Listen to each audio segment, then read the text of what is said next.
Toppers को भी कुछ नहीं। ये बात कम लोगों को समझ में आएगी, जब आप फाइनल ईयर में आ जाओगे तब आपके समझ में ज़्यादा है। मैं बिल्कुल सही बता रहा हूँ। जब इन्होंने बिहार टॉप किया साहब, तो इन्हें कुछ मिला नहीं। ये मेरे पास आए, यार प्रशांत कवि सम्मेलन भी हल्के फुल्के चल रहे हैं, चलो एक आध नौकरी ढूंढ लेते हैं। भाई साहब मैं इनके साथ पहुंच गया एक कंपनी में इंटरव्यू देने, और पहला नंबर मेरा लगा। मेरे से पहला सवाल पूछा गया, बताओ हमारे प्रधानमंत्री का क्या नाम है। मैंने कॉन्फिडेंस से उत्तर दिया कि विश्वविख्यात आदरणीय श्री नरेंद्र मोदी। बोले बहुत अच्छी बात है। दूसरा सवाल पूछा गया, बताओ हिंदुस्तान आज़ाद कब हुआ था। मैंने कहा जी हम हिंदुस्तान की आज़ादी की प्रक्रिया 1857 में शुरू हो गई थी, लेकिन 90 वर्षों के संघर्ष के बाद 1947 में हमारा देश आज़ाद हो पाया, और हमारी आज़ादी में हमारे पड़ोसी देशों का भी भरपूर सहयोग रहा। बोले बहुत अच्छी बात है। तीसरा सवाल पूछा गया, बताओ चांद पे पानी है क्या। मैंने कहा जी साइंस तो मान चुकी है, पर अभी कंफर्म नहीं हुआ है, रिसर्च चल रही, कंफर्म होते बता दिया जाएगा। भाई साहब मैं बाहर आया, आनंद तो अब लेना। मैं बाहर आया, मोहन मुंतजिर खड़े थे, बोलने लगे क्या क्या सवाल पूछे जा रहे हैं, मुझे ही बता दे। मैंने कहा देखो सवाल तो बताऊंगा नहीं, जवाब सुन लो। पहले का जवाब ये दे देना, दूसरे का जवाब ये दे देना, तीसरे का ये दे देना, आप पास हो जाओगे। भाई साहब इनसे पहला सवाल पूछा गया, आप आनंद लेंगे, बताओ तुम्हारा क्या नाम है। भाई साहब कॉन्फिडेंस से उत्तर दिया कि विश्वविख्यात आदरणीय श्री नरेंद्र मोदी। बोले यार पर्चे में तो मोहन मुंतजिर लिखा, हो सकता है घर का नाम बता रहा हो, उपनाम बता रहा हो, कोई बात नहीं है। भाई साहब अगला सवाल पूछा गया, बताओ भाई साहब आपका जन्म कब हुआ था। बोले जी मेरे जन्म की प्रक्रिया तो 1857 में शुरू हो गई, लेकिन 90 वर्षों के संघर्ष के बाद 1947 में मैं पैदा हो पाया, और मेरे पैदा होने में मेरे पड़ोसियों का भी भरपूर सहयोग।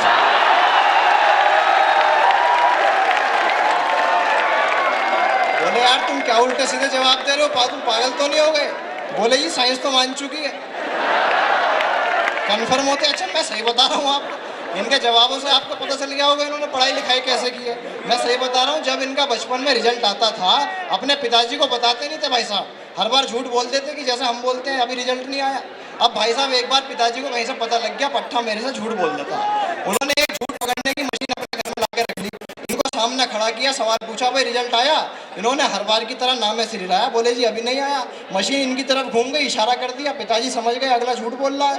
इन्होंने पिताजी ने दोबारा पूछा, बता पास हुआ या फेल। बोले जी पास हो गया। मशीन दोबारा इनकी तरफ घूमी, इशारा कर दिया, पिताजी समझ गए भी फेल हो गया। पिताजी अकड़ के बोले तुम्हें शर्म नहीं आती, तुम फेल होते हो। अरे जब हम तुम्हारी उम्र में थे हम टॉप किया करते थे। ऐसा मशीन पिताजी की तरफ इतना ये शोर शराबा होने लगा। सही बताऊं इनकी मम्मी किचन में काम कर रही थी, बाहर निकल गई, इसे क्यों डांट रहे हो, लड़का तो आपका ही है। ऐसा मशीन मम्मी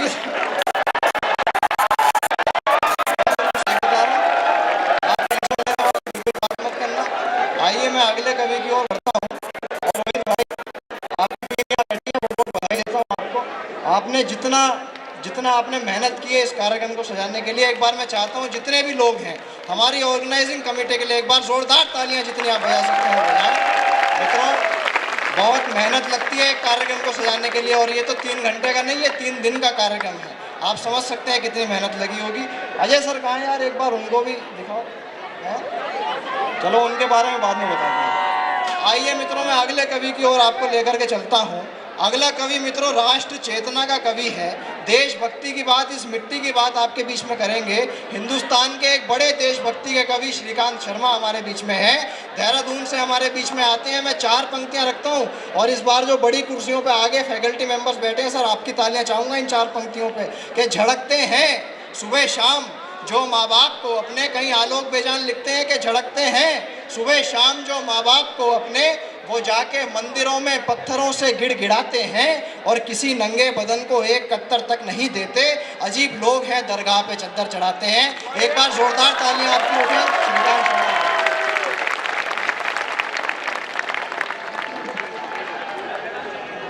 मावाणी को प्रणाम करता हूँ।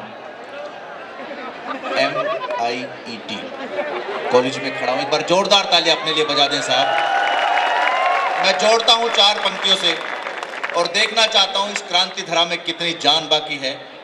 आपकी नाड़ियों में जो बह रहा है रक्त का उबाल देखना चाहता हूँ कि इतिहासी पन्ना खोला है फिर से हल्दी घाटी का। मैं कोई भूमिका नहीं बनाऊंगा आज, मोहन मुंतजिर का नशा थोड़ा सा आपसे उतारना चाहता हूं कि इतिहासी पन्ना खोला है फिर से हल्दी घाटी का, इतिहासी पन्ना खोला है फिर से हल्दी घाटी का, और दुनिया में मान बढ़ाया पूजित पावन माटी का। कुछ तो बिगड़े भाग्य सवारे हैं, कुछ तो बिगड़े भाग्य सवारे हैं। 18 शेरों के बदले 38 कुत्ते मारे हैं, 18 शेरों के बदले 38 कुत्ते मारे हैं, 18। और मैं आपको कुर्सियों से उछालने की हिम्मत रखता हूं, जो हाथ अब तक खामोश है 2 पंक्तियों पर खड़े हो जाना कि कुछ तो बिगड़े भाग्य सवारे हैं, 18 शेरों के बदले 38 कुत्ते मारे हैं। आज सभी ने चमक देख ली संसद रूपी मीने की, आज सभी ने चमक देख ली संसद रूपी मीने की, और दुनिया ने धमक देख ली 56 इंची सीने की, और दुनिया ने धमक देख ली 56 चमक देख ली 56।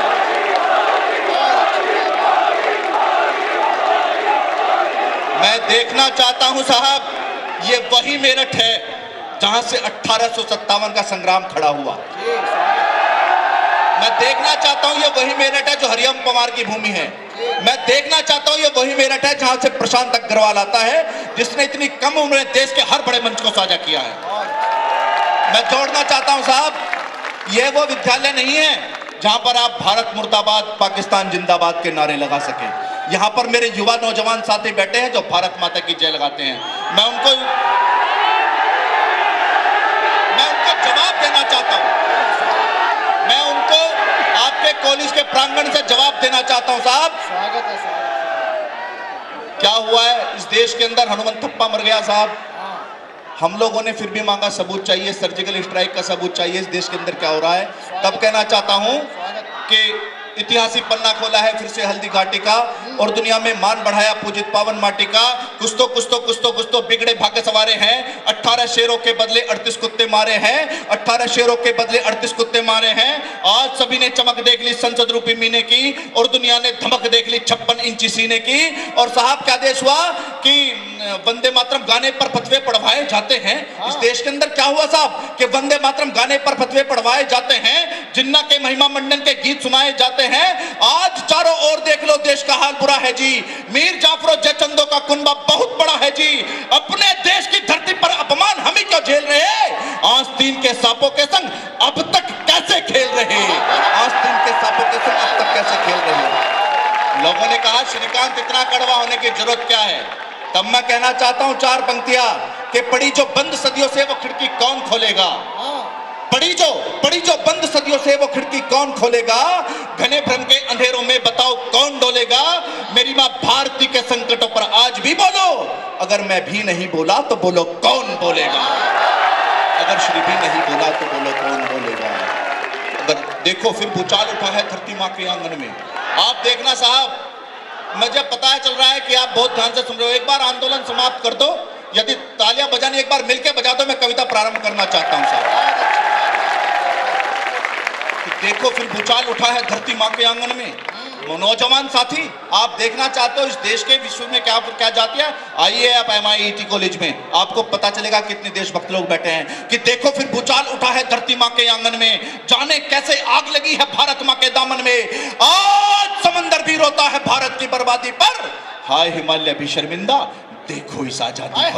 हाय हिमालय भी शर्मिंदा देखो इस आजादी पर। और कैसी आजादी आदरणीय विष्णु जी बैठे हैं, यहाँ के चेयरमैन साहब प्रणाम करना चाहता हूँ। मुझे बताया गया कि यहाँ के डीजे साहब लेफ्टिनेंट कर्नल रहे हैं, उनको प्रणाम करना चाहता हूँ।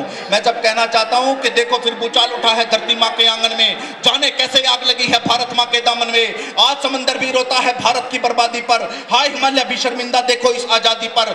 माता के बच्चों ने माँ का आंचल कैसे फाड़ दिया, माता के बच्चों ने माँ का आंचल कैसे फाड़ दिया। दूध भरे सीने में बोलो खंजर कैसे गाड़ दिया। अफजल की फांसी पर देखो हमको आंख दिखाते हैं, भारत मुर्दाबाद कह रहे तनिक नहीं शर्माते हैं। ऐसे लोगों का फांसी पर चढ़ना बहुत जरूरी है। जयचंदों की नस्लों का कटना बहुत जरूरी है। जयचंदों की नस्लों का कटना बहुत जरूरी है। जयचंदों की नस्लों का बहुत जरूरी है। लोगों ने कहा ये कवि सम्मेलन क्यों करते हैं साहब आदरणीय? ताकि लोगों में संस्कार जिंदा रहे। मैं संस्कार की बात करने की कोशिश करता हूं। लोगों ने कहा इतना कड़वा क्यों होता हो श्रीकांत? कुछ नौजवानों की बात है चुप बैठ जाएंगे, लेकिन मैं बताना चाहता हूं आदरणीय कि 47 में हम लोग कड़वे नहीं हुए थे, तब हमने कुछ गवा दिया था। तब कहना चाहता हूं कि कल तक सोने की चिड़िया थी, आज पंखे टूट गए। भैया कि कल तक सोने की चिड़िया थी, आज पंखे टूट गए। भाग्य विधाता भारत के हैं, भाग्य कैसे फूट गए। सिसक सिसक कर मैया रोए, राग रंग में खोए हम, अपने घर की हंसी खुशी में भूल गए भारत के गम। सोचो गरजो भारत के रिश्ते घावों को ना देखा, सोचो सोचो गरजो भारत के रिश्ते घावों को ना देखा। कश्मीर और नॉर्थ ईस्ट को करते गए जो अनदेखा, कल फिर मेरा भारत फिर से टुकड़ों में बट जाएगा। बट बट कर फिर सोचो अपने हिस्से क्या रह जाएगा, बट बट कर फिर सोचो अपने हिस्से क्या रह जाएगा। और कष्ट कहता हूं मैं मेरठ में खड़ा होकर के कि बट बट कर फिर सोचो अपने हिस्से क्या रह जाएगा। जब भी टूटा भारत अपना हमने सोचा टुकड़ा है, जब भी टूटा भारत अपना हमने सोचा टुकड़ा है, जब भी टूटा भारत अपना हमने सोचा टुकड़ा है। पर इसको माता ना माना, मेरा यही टुकड़ा है, पर इसको माता ना माना। और जो हाथ खामोश सब तक रह गए वो खड़े हो जाना भारत माता के सम्मान में कि जब भी टूटा भारत अपना हमने सोचा टुकड़ा है, पर इसको माता ना माना, मेरा यही टुकड़ा है। अगर इसे मां माना होता तो क्या टुकड़े सह जाते, अगर इसे मां माना होता तो क्या टुकड़े सह जाते। माता के टुकड़े से पहले उनके टुकड़े हो जाते, माता के टुकड़े से पहले उनके टुकड़े हो जाते, माता के टुकड़े से पहले उनके टुकड़े हो जाते। बहुत बहुत धन्यवाद साहब, माता के टुकड़े से पहले उनके टुकड़े हो जाते।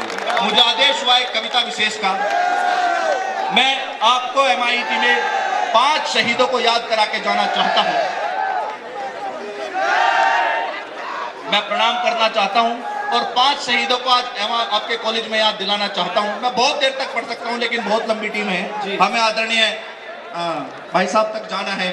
हमारे बीच में दिनेश रघुवंशी जी हैं, उन तक हमें यात्रा कर दी है। मैं जोड़ता हूं साहब कि मुझे आज भी अमर शहीदों की याद, इंकलाब जय जिंदाबाद, इंकलाब जय जिंदाबाद। पहला शहीद तो कौन सा कि जलियांवाला बाग देख कर बना आग का एक शोला, रंग बसंती चोला पहना, इंकलाब की जय बोला, जिसने भारत की मिट्टी को लहू से अपने, जिन्होंने उनको आतंकवादी कहा। मैं जोड़ता हूं साहब कि इस भारत माता को मैंने अपनी माता माना है, इस भारत माता को मैंने अपनी माता माना है।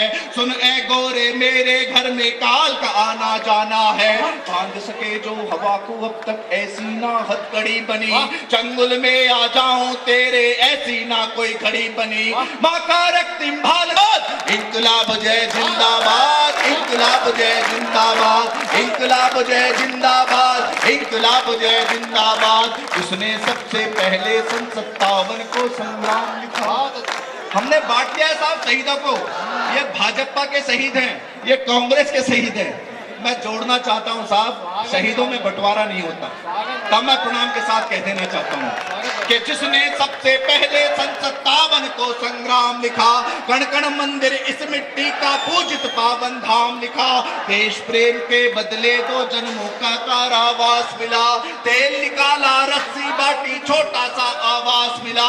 बेसावर कर भूल गए हम कैसी ये नादानी है, बेसावर कर भुला दिए हैं कैसी ये नादानी है। कुर्बानी पर राजनीति की आंसू भरी कहानी है, सावरकर के योगदान पर बंद करो अब वाद विवाद। इंकलाब जय जिंदाबाद, इंकलाब जय जिंदाबाद, इंकलाब जय जिंदाबाद, इंकलाब जय जिंदाबाद। 2 शहीद सोचता हूं साहब इस बंद के माध्यम से, तो बना राहों में उसका ही संहार किया। खून मुझे तो आजादी लो की ललकार लगाई थी, खून मुझे तो आजादी लो की ललकार लगाई थी। और फांसी के फंदे के संग जिसने करी सगाई थी, उस सुभाष को नमन करे हम जिसका सीना था फौलाद।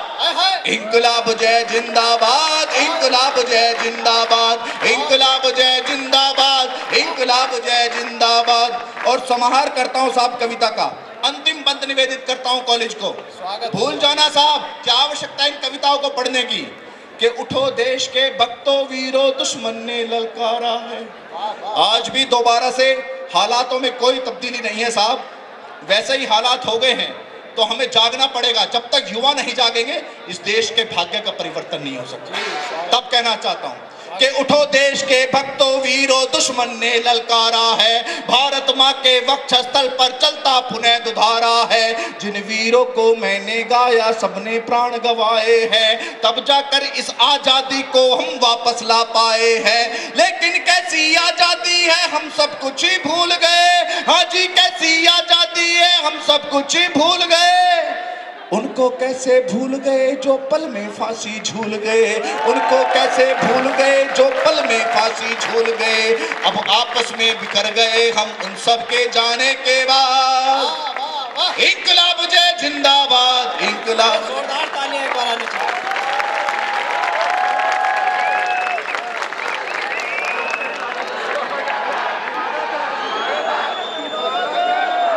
आंदोलन सभा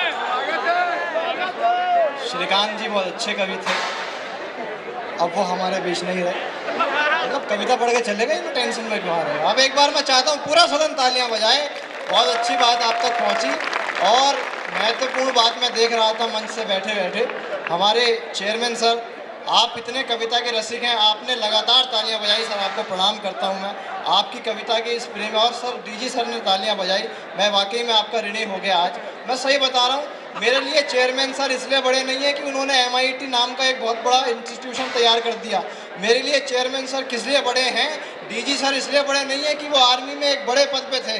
मेरे लिए ये लोग किस लिए बड़े हैं, मैं 4 पंक्तियां रखता हूं। और अगर आप लोग भी इनका सम्मान करना जानते हो तो एक बार इन 4 पंक्तियों में इनके सम्मान में तालियां बजाना कि जहां से प्यार मिलता है वहीं से जुड़ के रहते हैं।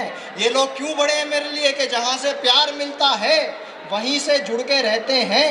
हमेशा लगता है ऐसा हम ही से जुड़ के रहते हैं। और भले ही आसमां से भी बड़ा कद इनका है, लेकिन ये ऐसे शख्स हैं जो कि ज़मीं से जुड़ के रहते हैं। ये इनका बड़प्पन है साहब। हमको आप सर आगे बैठ के सुन रहे हैं, मैं प्रणाम करता हूँ। और लगातार आप तालियां बजा रहे हैं, ये बड़ी बात है सर हमारे लिए।